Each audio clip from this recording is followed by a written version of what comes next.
標標冷知識 Watch Here。講到百達翡麗，好多人會諗起佢嘅品牌座右銘：你從未真正擁有過百達翡麗，你只係喺度為下一代保管佢。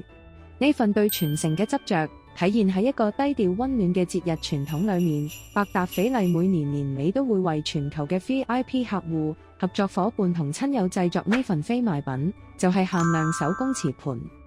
呢啲瓷盤由法國利摩日瓷器工坊手工繪製，每年圖案靈感都係來自百達翡麗博物館嘅歷史珍藏，數量嚴格控制喺極少量，通常喺12月中之前寄出或者親手遞交。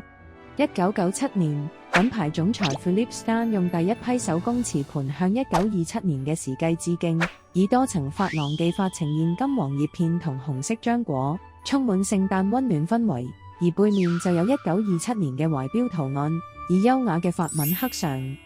嚟自百達翡麗博物館嘅懷錶托盤，18K 金錶殼，經過雕刻並飾以彩色珐琅，製作於約1927年。1997年收藏系列，